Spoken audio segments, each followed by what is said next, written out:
Hello tubers and tubettes. So what I wanted to talk about today is my 89 Batmobile. Now my 89 Batmobile is called Michael Keaton Batmobile because it was the Batmobile that Michael Keaton used when he was Batman. And so I remember in building it, one of the things that I was thinking about was building my own car. This is what everything started from, this whole thought. And so I had always worked on cars, and I got to a point where financially I had extra money, and I really wanted to build something that I built from myself. And so I wanted to build a car, and I went through a process of thinking of different things. I had a buddy, and he still does, build Shelby Cobras, which are the little Ford Shelby Cobra. They have a Factory 5 builds one, makes a kit for that. And I always thought I really liked that. Except, to me it wasn't that different. I mean, you see them, and they have big engines and stuff in them, and they're very stylized looking. But I was really kind of looking for something different, more like even better than that. And so I started thinking about different things. The Shelby Cobra was definitely one option, and I had a friend that did those, so that would have been, easy to have him help me with it. Another one I thought about was a 1934 Auburn Speedster, and it looks like a great Gatsby car. They're usually built on Lincoln Continental chassis, and I actually went to the museum in Auburn, Illinois, and that's where they built these things, and they have a museum there, and it's just stunning. But the vehicles look really great. I think they were really known for being the first cars that went 100 miles an hour, which, if you think about it, in 1934, that's pretty dang good. They were also made out of wood. The frames and everything were all wood, so similar to a boat. And the axles and everything were still metal, but that's how they made those. And I just like the style of it. It looked like opulence, 20s. They're from the 30s, but it looked like Art Deco, and they're just stunning. I'll put a picture of one in my video here. But I just thought, well, that's kind of different. But I don't know, it's kind of like really big, like an old guy's car. So I started to think, what could I build that would be so different, so radical, so crazy different that, because I'm not going to build a bunch of them, I just thought I'm just going to build one.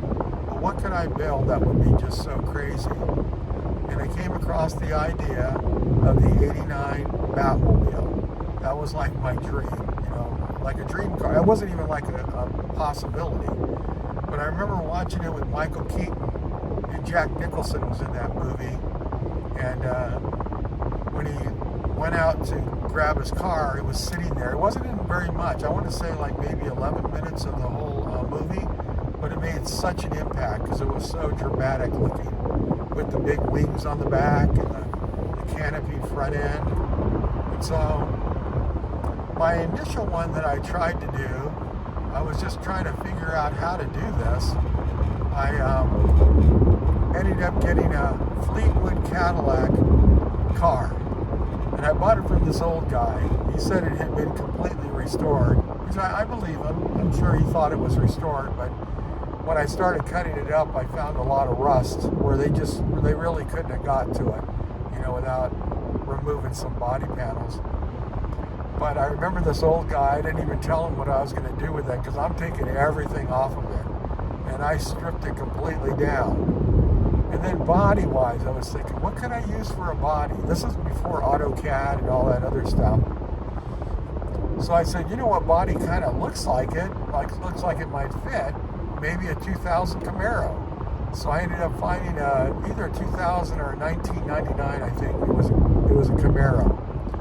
And so I took the body of the Cadillac off.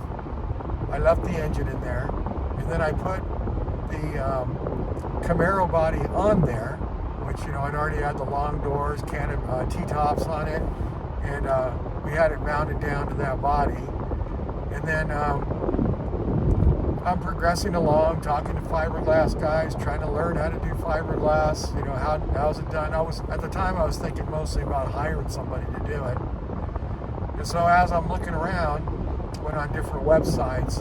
There was a website called Chicks Love the Car, because when he ran out of the auditorium where they were, and Jack Nicholson was following him, then they show that scene of the '89 Batmobile there. It looks like a super modified Corvette.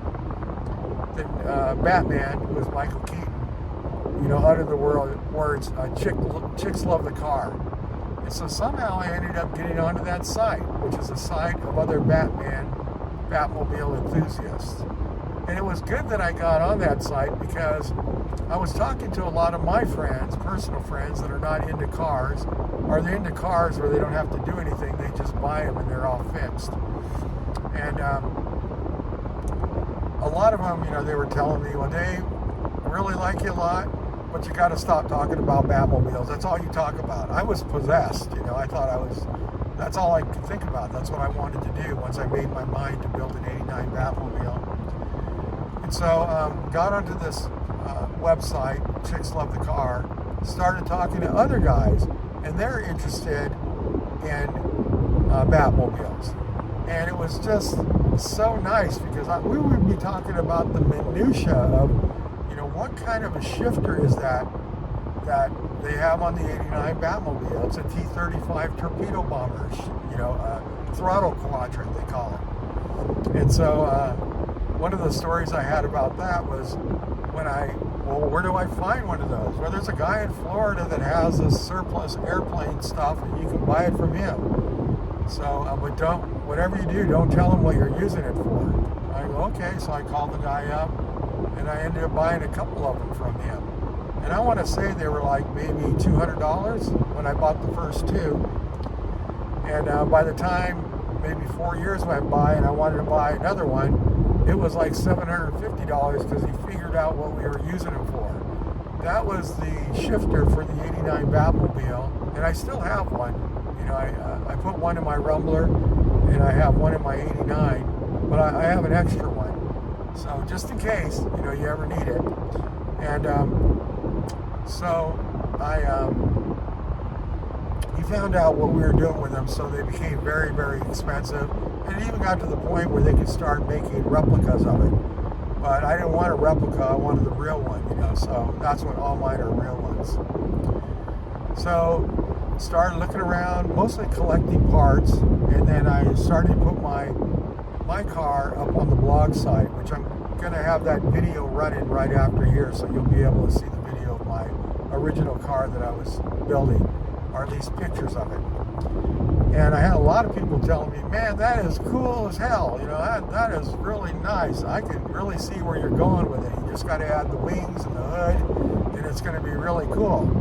But I'm just wondering, Dave, why don't you buy a body? And I was like blown away. Buy a body? Where am I going to buy a body from?